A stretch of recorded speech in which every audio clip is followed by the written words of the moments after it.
ಇನ್ನೊಂದು ಘೋಷಣೆ, ಮತ್ತೊಂದು ಆಶ್ವಾಸನೆ, ಅದು ಬುಕ್ಕಿಗೆ ಮಾತ್ರ ಸೀಮಿತ. ಬೆಂಗಳೂರಿಗೆ ಅದೇನು ಕತೆ ಅನ್ನೋದನ್ನ ನೋಡ್ಬಿಡೋಣ. ಮುಖ್ಯಮಂತ್ರಿ ಸಿದ್ದರಾಮಯ್ಯರು ತಮ್ಮ ಬಜೆಟ್ನಲ್ಲಿ ರಾಜಧಾನಿ ಬೆಂಗಳೂರಿಗೆ ಹೆಚ್ಚಿನ ಆದ್ಯತೆಯನ್ನು ಕೊಟ್ಬಿಟ್ಟಿದ್ದಾರೆ. ಎಲ್ಲಿಯೇ ಪುಸ್ತಕದಲ್ಲಿ ಬಿಬಿಎಂಪಿ ಚುನಾವಣೆ ಗಮನದಲ್ಲಿರಿಸಿಕೊಂಡು ಭರಪೂರ ಅನುದಾನ, ಅಭಿವೃದ್ಧಿ ಚಟುವಟಿಕೆಗಳ ಘೋಷಣೆ ಮಾಡಿಬಿಟ್ಟಿದ್ದಾರೆ. ಬೆಂಗಳೂರಿನ ಅನುದಾನವನ್ನು 3,000 ಕೋಟಿಯಿಂದ 7,000 ಕೋಟಿಗೆ ಏರಿಸಿಬಿಟ್ಟಿದ್ದಾರೆ. ಆದರೆ ಬೆಂಗಳೂರಿಗೆ ಏನೂ ಸಿಕ್ಕಿಲ್ಲ ಅಂತ ವಿಪಕ್ಷಗಳು ಟೀಕಿಸಿವೆ. ಸರ್ಕಾರಕ್ಕೆ ಟಕ್ಕರ್ ಕೊಟ್ಟಿದೆ. ಅಂದಾಗೆ ಬೆಂಗಳೂರಿಗೆ ಸಿಕ್ಕಿದ್ದೇನು ಅಂತ ಕ್ವಿಕ್ ಆಗಿ ನೋಡ್ಬಿಡೋಣ. ಈ ರೀತಿಯಾಗಿದೆ. ಏನಿದೆ ಬೆಂಗಳೂರಿಗೆ ಸಿಕ್ಕಿರೋದು? 40,000 ಕೋಟಿ ವೆಚ್ಚದ ಉತ್ತರ, ದಕ್ಷಿಣ ಮತ್ತು ಪೂರ್ವ ಪಶ್ಚಿಮ ಸುರಂಗ ಮಾರ್ಗ ಕಾರಿಡಾರ್ಗಾಗಿ 19,000 ಕೋಟಿ ಮೊತ್ತದ ಗ್ಯಾರಂಟಿ ಅಂತ ಹೇಳ್ತಾ ಇದ್ದಾರೆ. ಎಲ್ಲಿದೆ ಕಾಸು? ಯಾವ ಪಂಚವಾರ್ಷಿಕ ಯೋಜನೆ ಇದು? ಪಂಚವಾರ್ಷಿಕ ಇರಲಿಕ್ಕಿಲ್ಲ, ಇದು ದಶವಾರ್ಷಿಕ ಇರಬೇಕೇನೋ. ಪಂಚ ಆಗಕ್ಕೆ ಸಾಧ್ಯವೇ ಇಲ್ಲ. ಇದೇನು ಮಾತಾ? ಅದು ಉತ್ತರದಿಂದ ದಕ್ಷಿಣ, ಪೂರ್ವದಿಂದ ಪಶ್ಚಿಮ ಸುರಂಗ ಮಾರ್ಗ ಕೋರಿಯೋ ಕಾರಿಡಾರ್ಗೆ ಅದಕ್ಕೆ 19,000 ಕೋಟಿ ಸಾಲುತ್ತಾ? ಏನು ತಮಾಷೆ ಮಾಡ್ತಾ ಇದ್ದೀರಾ? ಸಣ್ಣ ಕಾಮಗಾರಿಗಳಿಗೆ ಸುಮಾರು ವರ್ಷ ತೆಗೆದುಕೊಳ್ಳಿ. ಅಯ್ಯೋ, ಈಗ ಸದ್ಯಕ್ಕೆ 19,000 ಕೋಟಿ ಇಟ್ಟಿದಾರಂತೆ. ಅದು ಟೋಟಲ್ ಬಜೆಟ್ 40,000 ಇಟ್ಕೊಂಡಿದ್ದಾರೆ. ಸಾಕಾಗಲ್ಲ ಅದು. ಆಮೇಲೆ ನಿಮ್ಮ ಹತ್ರ 19,000 ಈಗ ಕೊಡಕ್ಕೂ ಇಲ್ಲ. ಸುಮ್ಮನೆ ಎಲೆಕ್ಷನ್ ಪರ್ಪೋಸಿಗೆ ಘೋಷಣೆ ಮಾಡ್ದಂಗಿದೆ. ನಮ್ಮ ಮೆಟ್ರೋ 3ನೇ ಹಂತದ್ದು 8,916 ಕೋಟಿ ವೆಚ್ಚದಲ್ಲಿ 40.50 ಕಿಲೋಮೀಟರ್ ಉದ್ದದ ಡಬಲ್ ಡೆಕ್ಕರ್ ಫ್ಲೈಓವರ್ ರಸ್ತೆಯನ್ನು ಮಾಡ್ಕೊಳ್ಳೋದು. ಇದರದ್ದು ಲೆಕ್ಕಾಚಾರಗಳು ಬೇರೆ ಇದೆ. ಅದು ಕೇಂದ್ರದ ಒಂದಿಷ್ಟು ಬರುತ್ತೆ, ರಾಜ್ಯದ ಒಂದಿಷ್ಟು ಫಂಡ್ ಬರುತ್ತೆ, ಸಾಲ ಒಂದಿಷ್ಟು ತಗೊಳ್ತಾರೆ, ಅವೆಲ್ಲ ಎತ್ಕೊಂಡು ಮಾಡ್ತಾರೆ. ಸಾಲನೇ ತಗೋಬೇಕು ಅದರಲ್ಲಿ. ಆಮೇಲೆ ಮೆಟ್ರೋಗೆ ಬರುವಂತಹ ಆದಾಯದ ಮೇಲೆ ಸಾಲ ಕಟ್ಕೊಂಡು ಹೋಗ್ತಾರೆ. ಅದೇ ಸಮಸ್ಯೆ ಆಗಿರೋದು ಅವರಿಗೆ. ಜನರ ಮೇಲೆ ಹಾಕೋದು, ಇವೆಲ್ಲ ಜನರ ಮೇಲೆ ಹಾಕೊಳ್ಳೋದು. ಏನೂ ಇಲ್ಲ ಅದರಲ್ಲಿ. ಸರ್ಕಾರ ಏನು ನಾನೇ ಮಾಡ್ತಾ ಇದ್ದೀನಿ ಅನ್ನೋ ರೀತಿಯಲ್ಲಿದೆ. ಕೇಂದ್ರ ಮತ್ತು ರಾಜ್ಯ, ಅದರ ಜೊತೆಗೆ ಸಾಲ, ಅದೊಂದಿಷ್ಟು ಲೆಕ್ಕಾಚಾರ ಇದೆ. ಪರ್ಸೆಂಟೇಜ್ ಎಷ್ಟೆಷ್ಟು ಸಾಲನೇ ಅತಿ ಹೆಚ್ಚಾಗಿರೋದು ಇದರಲ್ಲಿ. ಜಪಾನಿಂದ ಏನೋ ಇದೆ, ಅವ್ರ ಕಡೆನೇ ಸಾಲ ಪಡ್ಕೊಳ್ತಾರೆ ಇದನ್ನು. ಇನ್ನು ಮುಂದಿನ 2 ವರ್ಷದಲ್ಲಿ 98.60 ಕಿಲೋಮೀಟರ್ ಹೆಚ್ಚುವರಿ ಮೆಟ್ರೋ ಜಾಲ, ದೇವನಹಳ್ಳಿವರೆಗೂ ನಮ್ಮ ಮೆಟ್ರೋ ವಿಸ್ತರಣೆ. ಅದು ಆ್ಯಕ್ಚುಲಿ ಆಗಬೇಕಾಗಿದ್ದು. ಈ ಕಡೆಗೆ ಒಂಚೂರು ಎಕ್ಸ್ಟೆಂಡ್ ಮಾಡಬೇಕಾಗಿತ್ತು. ಎಲ್ಲಿ ನೆಲಮಂಗಲ, ದಾಬಾಸ್ಪೇಟೆ ಒಂಚೂರು ಎಕ್ಸ್ಟೆಂಡ್ ಮಾಡಬೇಕಾಗಿತ್ತು. ಅಂದರೆ ನಿಮಗೆ ಬೆಂಗಳೂರಿನಲ್ಲಿರುವಂಥ ಕ್ರೌಡ್ ಏನಿದೆ ಅದು ಆಚೆ ಹೋಗುತ್ತೆ. ಸ್ವಲ್ಪ ಆಚೆಯಿಂದ ಓಡಾಡೋಕ್ಕೆ ಶುರು ಮಾಡಿದ್ರೆ ಬೆಂಗಳೂರು ಒಳಗಡೆ ಸ್ವಲ್ಪ ಕಡಿಮೆ ಆಗುತ್ತೆ. ಅದನ್ನು ಘೋಷಣೆ ಮಾಡಬೇಕಿತ್ತು. ಅದರಲ್ಲಿ ನೀವೇನು ಕಳ್ಕೊಳ್ಬೇಕಾಗಿಲ್ಲ. ಇನ್ನು ಕಾಲುವೆ ಬಫರ್ ಝೋನನ್ನು ಬಳಸಿ 3,000 ಕೋಟಿ ವೆಚ್ಚದಲ್ಲಿ 300 ಕಿಲೋಮೀಟರ್ ಹೆಚ್ಚುವರಿ ರಸ್ತೆ ಜಾಲವನ್ನು ಮಾಡ್ತಾರಂತೆ. ಮಾಡ್ಬೋದು. ಬ್ರ್ಯಾಂಡ್ ಬೆಂಗಳೂರು ಅಡಿ 1,800 ಕೋಟಿ ಮೊತ್ತದಲ್ಲಿ 21 ಯೋಜನೆಗಳ ಅನುಷ್ಠಾನ. ಏನು ಸುಮ್ಮನೆ ಘೋಷಣೆ ಮಾಡಿಬಿಟ್ಟಿದ್ದಾರೆ 21 ಯೋಜನೆಗಳು? ಯಾವುದದು? ಓಕೆ, ಬ್ರ್ಯಾಂಡ್ ಬೆಂಗಳೂರು ಅಡಿ 413 ಕೋಟಿ ವೆಚ್ಚದಲ್ಲಿ ಸಮಗ್ರ ಆರೋಗ್ಯ ಯೋಜನೆ ಅಂತಿದ್ದಾರೆ. ಬೋಗಸ್ ಇದು. ಇರುವಂಥದ್ದು ಯಾವುದೋ ಏನೋ ಶುರು ಮಾಡಿದ್ರಲ್ಲ, ಏನು ನಮ್ಮ ಕ್ಲಿನಿಕ್ ಅಂತಲ್ವಾ? ಏನಾಗಿದೆ ಅವೆಲ್ಲ? ಎಲ್ಲ ಬಂದಾಗ್ಬಿಟ್ವಾ? ಡಾಕ್ಟ್ರು ಇಲ್ಲ, ಅಲ್ಲಿ ಯಾರು ಕೆಲಸ ಮಾಡೋರು ಇಲ್ಲ ಅನ್ಸುತ್ತೆ. ಏನಪ್ಪ. ಮೆಜೆಸ್ಟಿಕ್ ಬಸ್ ನಿಲ್ದಾಣಕ್ಕೆ ಹೈಟೆಕ್ ಟಚ್. ಉಪನಗರ ರೈಲ್ವೆ ಯೋಜನೆ ಅನುಷ್ಠಾನಕ್ಕೆ 15,767 ಕೋಟಿ. ಈ ಮೆಜೆಸ್ಟಿಕ್ದು ಇದೆಯಲ್ಲ, ಇದು ಆ್ಯಕ್ಚುಲಿ ಭಾಳ ವರ್ಷಗಳ ಹಿಂದೆನೇ ಆಗಬೇಕಾಗಿದ್ದು. ಅದು ಬೆಂಗಳೂರು ಡೆವಲಪ್ಮೆಂಟ್ ಆಗಕ್ಕೆ ಶುರು ಆದಾಗಲೇ ಅದಕ್ಕೆ ಟಚ್ ಕೊಡಬೇಕಾಗಿತ್ತು. ಅದು ಯಾಕೆ ಮಾಡಲಿಲ್ವೋ ಏನೋ. ಇನ್ನು ವರ್ತೂರು ಮತ್ತು ಬೆಳ್ಳಂದೂರು ಕೆರೆಗಳ ಪುನರುಜ್ಜೀವನ ಅಂತ 234 ಕೋಟಿ. ಹೌದಾ? ವರ್ತೂರು ಬೆಳ್ಳಂದೂರು ಕೆರೆಗಳು ಪುನರುಜ್ಜೀವನ ಮಾಡ್ತೀರಾ? ಆಗುತ್ತಾ ನಿಮ್ಮ ಹತ್ರ? ಅದಕ್ಕೆ 234 ಕೋಟಿ. ಒಳ್ಳೆಯದು. ಇವ್ರಿಗೆ ಏನು ತಿರುಳಿಲ್ಲ ಇದರಲ್ಲಿ. Bogus budget. ಈ ಟನಲ್ ರೋಡ್ 40,000 ಕೋಟಿ ಇದ್ದಾರೆ. ಆಗುತ್ತಾ? ಆಗದೇ ಇಲ್ಲ ಅದು. ಬೆಂಗಳೂರು ನಗರಕ್ಕೆ ಅತಿ ಹೆಚ್ಚು ಯೋಜನೆಗಳಿಗೆ ನಾವು ಸಹಾಯ ಮಾಡಲಿಕ್ಕೆ ಸಿದ್ಧವಾಗಿದ್ದೇವೆ. ಎಲ್ಲ ವರ್ಗಕ್ಕೂ ಕೂಡ ನ್ಯಾಯ ಕೊಡಿಸುವಂತ ಒಂದು ಬಜೆಟ್. ಎಲ್ಲರಿಗೂ ಓಲೈಕೆ ಮಾಡಬೇಕಲ್ಲ. ಎಂಥ ಕಾಮಿಡಿ ಗೊತ್ತಾ ದಿವ್ಯ ಇದರಲ್ಲಿ ನೋಡಿ. ಇವರು ಲಾಸ್ಟ್ ಟೈಮ್ ಒಂದು ಹೇಳಿದ್ರು, ಏನು ರಿಂಗ್ ರೋಡಲ್ಲಿ, ಬೆಂಗಳೂರಿನ ರಿಂಗ್ ರೋಡ್ಗಳನ್ನೆಲ್ಲ ನಾವು ಅಕ್ವೈರ್ ಮಾಡ್ಕೊಳ್ತೀವಿ, ಅಲ್ಲಿ ಜಾಗಗಳನ್ನು ಅಕ್ವೈರ್ ಮಾಡ್ಕೊಂಡ್ಬಿಟ್ಟು ಒಂದು ಸರೌಂಡಿಂಗಲ್ಲಿ ಫೆರಿಫೆರಲ್ ರಿಂಗ್ ರೋಡ್ ಅಂತ ಏನೋ ಮಾಡಕ್ಕೆ ಶುರು ಮಾಡಿದ್ರಲ್ಲ, ಅದಕ್ಕೆಲ್ಲ ಮಾಡ್ತೀವಿ ಅಂತ ಹೇಳಿ ಆ ಘೋಷಣೆ ಈ ಘೋಷಣೆ ಅಂತೆಲ್ಲ ಮಾಡಿದ್ರು. BBMP ಅವರು ಏನು ಮಾಡಿದ್ರು? ಅದ್ರ ಸರೌಂಡಿಂಗಲ್ಲಿ ಜಾಗ ಇದೆ ಅಲ್ಲೆಲ್ಲ ಖಾತಾ ಕೊಡೋಕೆ ಶುರು ಮಾಡಿದ್ರು.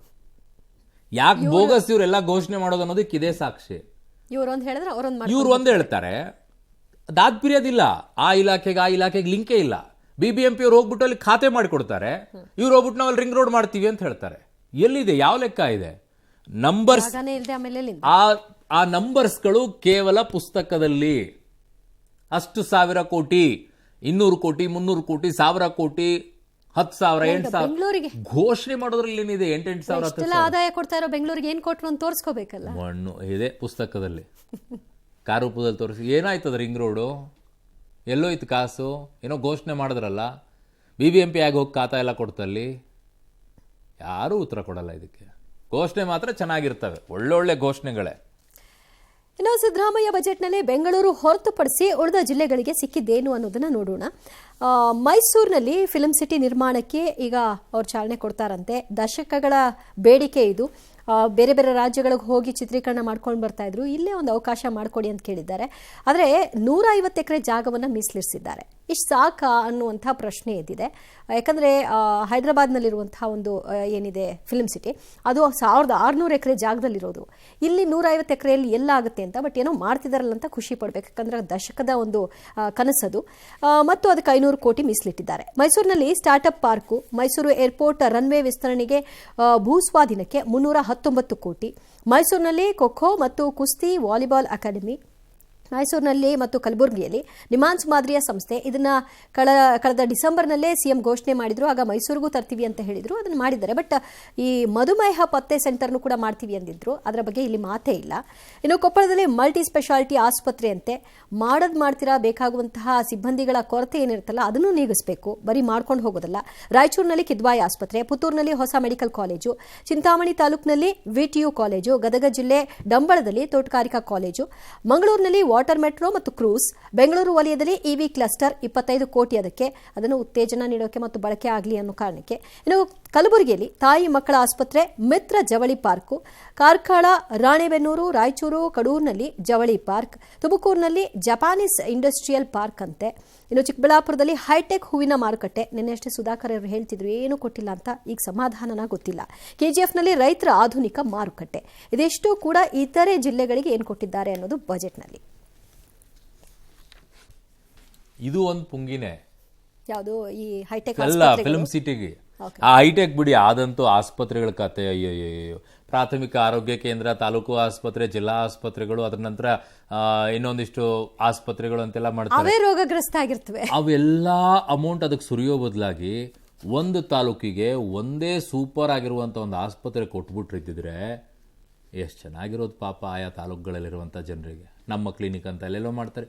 ಬರೀ ಇಂಥವೇ ಪೋಲ್ ಮಾಡೋದೆ ಅದಕ್ಕೆ. ಆಮೇಲೆ ಈ ಫಿಲ್ಮ್ ಸಿಟಿ ರಾಮನಗರದಲ್ಲಿ ಮಾಡ್ತೀವಿ ಅಂತಾರೆ, ಅಕನಕಪುರದಲ್ಲಿ ಮಾಡ್ತೀವಿ ಅಂತಾರೆ, ಬಿಡದಿಯಲ್ಲಿ ಮಾಡ್ತೀವಿ ಅಂತಾರೆ, ಮೈಸೂರಲ್ಲಿ ಒಂದು ಮಾಡ್ತೀವಿ ಅಂತಾರೆ. ಬರೀ ಉಗ್ತಾ ಇರಿ. ಎಲ್ಲಿದೆ ಒಂದಾದ್ರೂ ಮಾಡಿ ತೋರಿಸಿ ನಮಗೆ. ಹಾಡ್ತಾರೆ. ಸಿದ್ದರಾಮಯ್ಯನವರ ಬಜೆಟ್ನಲ್ಲಿ ಅಂಗನವಾಡಿ ಕಾರ್ಯಕರ್ತರು, ಸಹಾಯಕರು, ಬಿಸಿಯೂಟ ತಯಾರಕರು, ಆಶಾ ಕಾರ್ಯಕರ್ತರು, ಕಟ್ಟಡ ಕಾರ್ಮಿಕರು, ಅತಿಥಿ ಶಿಕ್ಷಕರು, ಉಪನ್ಯಾಸಕರು, ಬೀದಿ ಬದಿ ವ್ಯಾಪಾರಿಗಳು, HIV ಸೋಂಕಿತರಿಗೆ ಗುಡ್ ನ್ಯೂಸ್ ಅನ್ನ ಕೊಟ್ಟಿದ್ದಾರೆ. ಪಾಪ ಅವರು ಅಳ್ತಾ ಇದ್ದಾರೆ. ಅಂಗನವಾಡಿ ಕಾರ್ಯಕರ್ತರ ಗೌರವಧನವನ್ನು 1000 ರೂಪಾಯಿಗೆ ಹೆಚ್ಚಳ ಮಾಡಿದ್ದಾರೆ. ಇನ್ನು ಅಂಗನವಾಡಿ ಸಹಾಯಕರಿಗೆ ಗೌರವಧನವನ್ನು 750 ರೂಪಾಯಿ ಹೆಚ್ಚಳ ಮಾಡಿದ್ದಾರೆ. ಆಶಾ ಕಾರ್ಯಕರ್ತರ ಗೌರವಧನ 1000 ರೂಪಾಯಿ, ಬಿಸಿಯೂಟ ತಯಾರಕರಿಗೆ ಗೌರವಧನ 1000 ರೂಪಾಯಿ, ಅತಿಥಿ ಶಿಕ್ಷಕರ ಗೌರವಧನ 2000 ರೂಪಾಯಿ, ಉಪನ್ಯಾಸಕರ ಗೌರವಧನ 2000 ರೂಪಾಯಿ ಹೆಚ್ಚಳ ಆಗಿರೋದು. ಕಟ್ಟಡ ಕಾರ್ಮಿಕರ ಸಹಜ ಮರಣಕ್ಕೆ 1.5 ಲಕ್ಷ ಎಕ್ಸ್ಕ್ರೇಷನ್ ಅಂತೇಳಿ. ಆಮೇಲೆ ಕಟ್ಟಡ ಕಾರ್ಮಿಕರ ಕೆಲಸದ ಸ್ಥಳದಲ್ಲಿ ಸಾವನ್ನಪ್ಪಿದ್ರೆ ಅವಲಂಬಿತರಿಗೆ 8 ಲಕ್ಷ ರೂಪಾಯಿ ಪರಿಹಾರ. PM ಸ್ವನಿಧಿ ಅಡಿ ಬೀದಿ ಬದಿ ವ್ಯಾಪಾರಿಗಳಿಗೆ 8% ಬಡ್ಡಿ ಸಹಾಯಧನ. HIV ಸೋಂಕಿತ ಮಕ್ಕಳಿಗೆ ಮಾಸಿಕ ಧನ ಸಹಾಯ 2000ಕ್ಕೆ ಹೆಚ್ಚಳವನ್ನ ಮಾಡಿದ್ದಾರೆ. ಅಲ್ಲ, ಈ ಅಂಗನವಾಡಿ ಅವ್ರು 3ರಿಂದ 4,000 ರೂಪಾಯಿ ಕೇಳಿದ್ದು, ಅವ್ರಿಗೆ 1000 ಅಂತೆ 750 ರೂಪಾಯಿ ಅಂತೆ. ಎಲ್ಲಿಗೆ ಸಾಕಾಗುತ್ತೆ? ಏನ್ ಕಷ್ಟ ನೀಗುತ್ತೆ ಅಂತ ನುಡಿದಂತೆ ನಡೆದಿರುವಂತಹ ಸರ್ಕಾರ. ಪಾರ್ಷಲಿ ಅಲ್ಲ, ಯಾವ ಸರ್ಕಾರ? ಸಿದ್ದರಾಮಯ್ಯನವರ ಸರ್ಕಾರ. ಸಿದ್ದರಾಮಯ್ಯನವರ ಸರ್ಕಾರದಲ್ಲಿ ಅವರ ಪ್ರಣಾಳಿಕೆಯಲ್ಲಿ ಇದ್ದಿದ್ದೇನು? 15,000 ರೂಪಾಯಿಯನ್ನ ನಾವು ಕೊಡ್ತೀವಿ ಅಂತ ಹೇಳಿ. ಎಷ್ಟು ಕೊಡ್ತೀರ ಅವರಿಗೆ? ಎಷ್ಟು ಏರಿಕೆ ಮಾಡ್ತೀನಿ ಅಂತ ಹೇಳಿದ್ರಿ? 1,000. ಮೋಸ್ಟ್ಲಿ ಅದು ಪಂಚವಾರ್ಷಿಕ ಯೋಜನೆ, ಪ್ರತಿ ವರ್ಷ ಇಷ್ಟು ಅಂತ ಹೇಳಿ. ಸೊ ಇಡೀ ಫುಲ್ ಟರ್ಮ್ ಹೋಗಿ ಅವರು ಪ್ರೊಟೆಸ್ಟ್ ಮಾಡಬೇಕು, ಆಗೊಂದಷ್ಟು ಕೊಟ್ಟು ಕಳಿಸ್ಬೇಕು. ಪಾಪ ಅವ್ರದಂತೂ ಅದು ಬೆಳಗ್ಗೆಯಿಂದ ರಾತ್ರಿವರೆಗೂ ದುಡಿತಾರ ಅವರು. ರಾತ್ರಿ ಯಾರಾದರೂ ಫೋನ್ ಮಾಡಿದ್ರೆ ಅದು ಎದ್ದು ಹೋಗ್ಬೇಕು ಅವ್ರು. ಪಾಪ ಅಂಗನವಾಡಿ ಆಶಾ ಕಾರ್ಯಕರ್ತರು ಅವರಂತ ಕೆಲಸ ಮಾಡೋರು ಇನ್ನೊಬ್ರು ಸಿಗೋದಿಲ್ಲ ರೀ. ಯಪ್ಪ. ಆದರೆ ಅವರನ್ನು ನಡೆಸ್ಕೊಳ್ಳೋ ರೀತಿ ಮಾತ್ರ ದೈವ.